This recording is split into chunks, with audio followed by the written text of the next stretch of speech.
వివాహ బంధంలో వచ్చే భేదాభిప్రాయాలు, ఘర్షణల్ని ఎలా పరిష్కరించుకోవాలో సహాయపడటానికి కొన్ని నియమాలు. 1.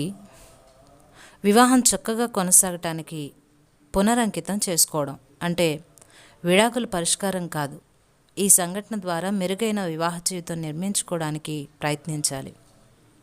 తరువాత సమస్యపైనే కానీ వ్యక్తిపైన దాడి చేయకూడదు. అనంగీకారానికి ఆమోదయోగ్యంగా అంగీకరించటం. ఈ సంఘటనలోని వాస్తవాలు మేము వ్యక్తం చేసే ఈ ఆవేశపూరిత ఉద్రేకాలని సమర్థిస్తున్నాయా? దానికి బదులు, హనీ, ఈ విషయంలో నేను నీతో ఏకీభవించలేకపోవచ్చు, కానీ నేను నిన్ను ప్రేమిస్తున్నాననే విషయం నువ్వు గ్రహించాలి. దీన్ని ఒక బృందంగా పరిష్కరించుకుందాం అని ఒకరికొకరు అభయం ఇచ్చుకోవాలి. తరువాత వస్తువుల కంటే మనుషులే ప్రధానమని భావించండి. అవతల వ్యక్తిని నిందించడానికి విరిగిన గిన్నె, వంగిపోయిన బంపరు, చిరిగిన వస్త్రం, గీతలు పడిన రికార్డ్ ఆల్బం ఇవి కారణం కాకూడదు. తరువాత సంగతి, సంశయ లాభాన్ని ఎదుటి వ్యక్తికే ఇవ్వటానికి ప్రయత్నించండి. అవతల వ్యక్తి స్వయంగా ఒప్పుకుంటే తప్ప వారి ఉద్దేశం మంచిదే అనుకుంటాం.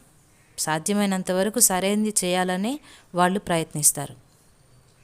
5వ సంగతి, ఎదుటి వ్యక్తి దృక్పథం నుంచే పరిస్థితిని అర్థం చేసుకోవడానికి ప్రయత్నించండి. నేను ఆలస్యంగా వస్తే ఆమె ఎందుకు నొచ్చుకుంటుంది, రొట్టె ఎందుకు మాడిపోయింది, ఆయన పరిస్థితిలో నేనే ఉంటే ఎలా ఆలోచిస్తాను, ఈ విధంగా. 6వ సంగతి ఏంటంటే, ముందుగానే హేతుబద్ధంగా ఆలోచించడానికి ప్రయత్నించండి.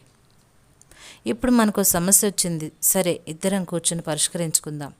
బహిరంగంగా మాత్రం ఎప్పుడు కొట్లాడుకోవద్దు. మనం వ్యాపార ప్రకటన కోసం గాత్ర పరీక్షలు ఏమీ చేయడం లేదు కనుక ఇది ఎవరి సమస్య కాదు, మనదే, మనమే పరిష్కరించుకోవాలి.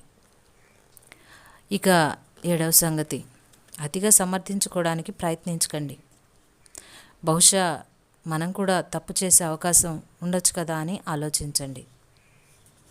సరే, ఈ విషయంలో నేను చేసింది పొరపాటు అయ్యి ఉండొచ్చు, కానీ అలా ఎందుకు చేయాల్సి వచ్చిందో నన్ను చెప్పనివ్వు. ఇక 8వ సంగతి ఏంటంటే, నువ్వు అనే పదాల కంటే నేను అనే పదాలను వాడటానికి ప్రయత్నించండి. నీవు అని నిందించే వాక్యాలని సొంత భావాలతో ప్రేమ వాక్యాలుగా మార్పు చేసి కొన్ని చెప్పడానికి ఉదాహరణలు. నువ్వు అనేది నిందించడం, నేను అనేది పరిశీలన.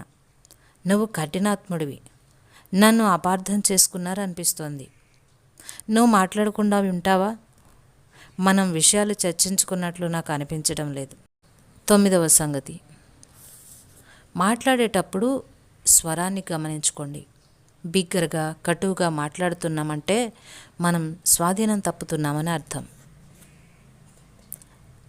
తరువాత విషయం, మన గురించి ఖచ్చితంగా ఒక విషయం చెప్పినప్పుడు దానికి మనం స్పందించకముందు వారి మాటలు ఉన్నతున్నట్టుగా మళ్ళీ చెప్పండి.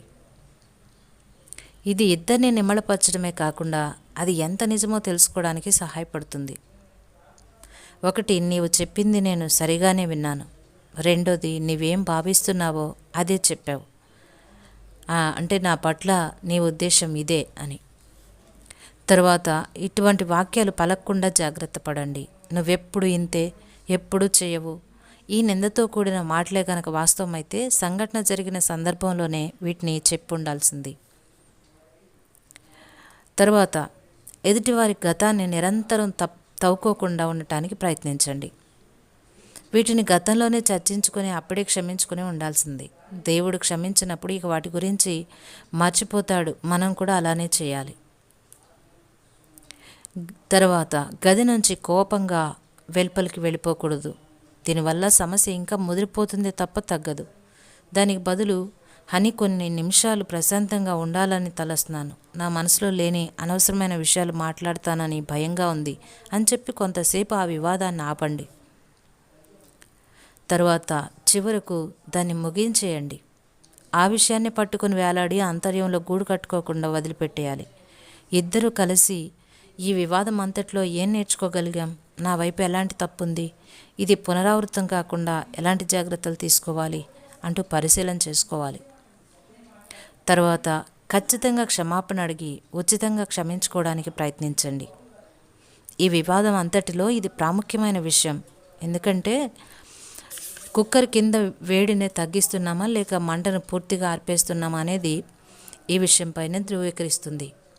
గొడవ పడాలంటే ఇద్దరు కావాలి. గోల చేస్తున్న ఆటలో నేను పాల్గొంటే ఆ సమస్యలో నేను భాగస్తున్నే. ఆమె నన్ను అపార్థం చేసుకుందేమో, ఆమె దీన్ని ఆరంభించుండొచ్చు. అయినా నేను ఆమెపై అరుస్తూ తగాదాలో పాల్గొన్నాను.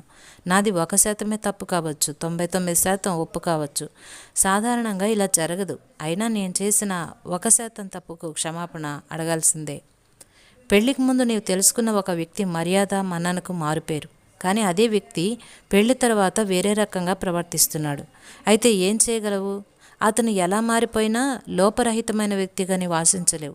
ధైర్యం తెచ్చుకొని దేవుని వైపు మళ్ళీ నీ చింత భారం ఆయనపై మోపడానికి ప్రయత్నించడమో లేదో నీవే నిర్ణయించుకోవాలి. ఆయనే నిన్ను భద్రపరుస్తానని వాగ్దానం ఇచ్చాడు కాబట్టి. హాస్యం పండించే స్వభావం, మంచి వ్యక్తిత్వం అనేవి ఒక భాగస్వామికి ఉండవలసిన లక్షణాలు. ఎటువంటి క్లిష్టమైన వ్యక్తిత్వం ఉన్నా ఇవి అతన్ని ఉల్లాసకరమైన వ్యక్తిగా చేస్తాయి. దేవుడే వివాహానికి నమూనా వేశాడు కాబట్టి ఆయన్నే నమ్మండి. ఆయనే ఈ సంబంధాన్ని భద్రపరుస్తాడు. క్రీస్తుకు ఆయన వధువైన సంఘానికి మధ్య గల సంబంధంతో వివాహ బంధాన్ని పోలుస్తాడు కాబట్టి ఇది ఆయనకు అతి ప్రాముఖ్యమైన వ్యవస్థ. మీకు అవసరమైన కృప, జ్ఞానం, శక్తి, వినయం, ప్రేమల కోసం ఆయనపై ఆధారపడండి. ఆయన తప్పక సహాయం చేస్తాడు.